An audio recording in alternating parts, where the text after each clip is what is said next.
All right, settle down, folks. Welcome back to the Turing Test Podcast. I'm Jamie, your resident AI enthusiast, And I'm Rachel, the one who tries to keep him grounded in reality.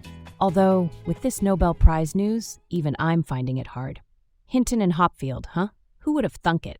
right? I mean, it's about time. These guys literally laid the foundation for everything we're seeing now. All this crazy AI stuff, ChatGPT, self-driving cars, the whole shebang. It all goes back to their work. So yeah, a Nobel Prize is like the least they deserve. Okay, calm down, fanboy. I agree it's a big deal. But let's not get ahead of ourselves. They got the prize for their work on statistical methods, specifically neural networks.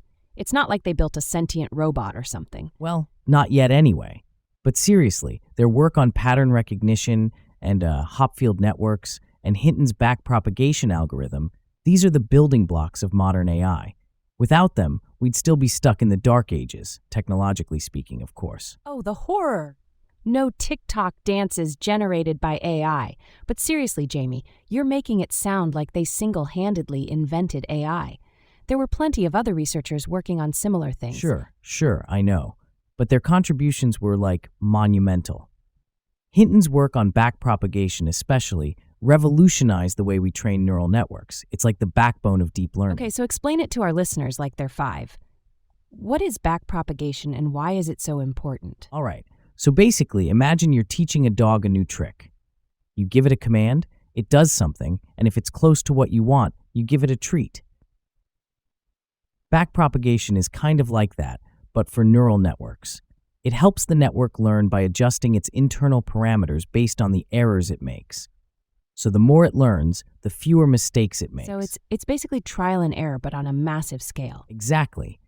And that's what allows these networks to learn from huge amounts of data and become incredibly accurate at things like image recognition, natural language processing, and, well, you name it. Okay, so big picture, what does this Nobel Prize mean for the field of AI? Well, for one thing, it's a huge validation of the field. I mean, the Nobel Prize is the most prestigious award in science. It shows that AI is not just some fad, but a legitimate scientific discipline with the potential to transform the world. Potentially destroy it, according to some. Let's not forget all the concerns about AI safety and the potential for these systems to become, well, let's just say less than friendly. Yeah, I know. But honestly, I think those fears are a bit overblown. I mean, we're still a long way from creating truly intelligent machines. Right now, these systems are just really good at pattern recognition. They're not actually thinking or conscious. Speak for yourself, Jamie. My Roomba seems to have a vendetta against my feet. Okay, point taken. But seriously, I think the benefits of AI far outweigh the risks. Think about all the amazing things we can do with this technology. Curing diseases, developing new energy sources, exploring the universe. The possibilities are endless. All right, Mr. Robot, let's not get carried away. But I do agree that this Nobel Prize is a significant moment.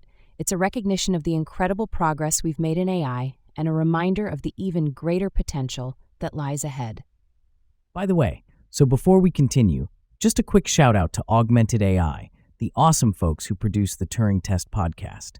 They offer some really cool training and consultations in all things AI. Business applications, generative AI, large language models, AI vision, you name it. And guess what?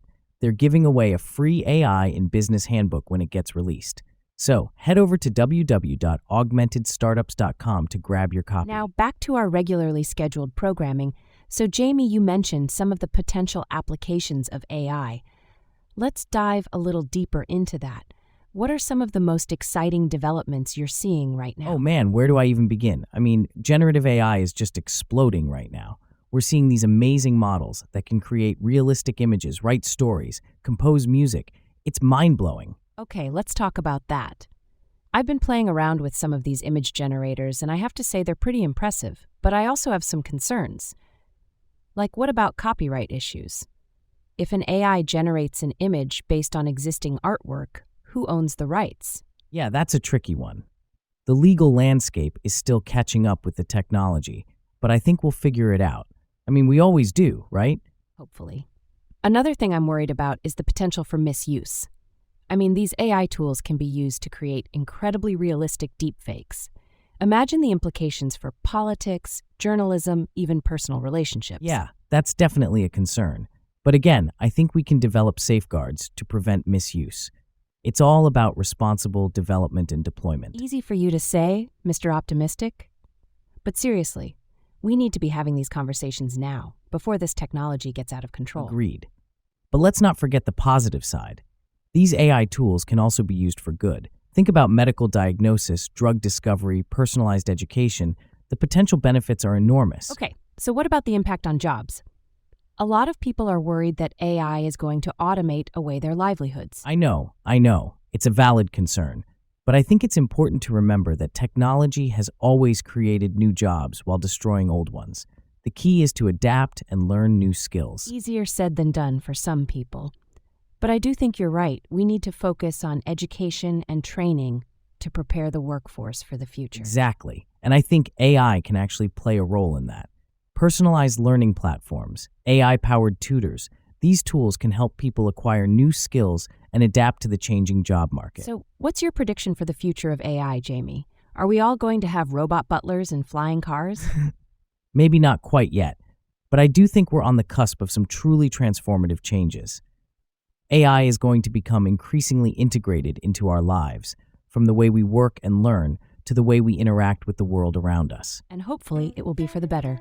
I'm betting on it. And lastly, don't forget to check out Augmented AI. I'm quite excited for their AI and business handbook that they'll be releasing soon at augmentedstartups.com. See you next time.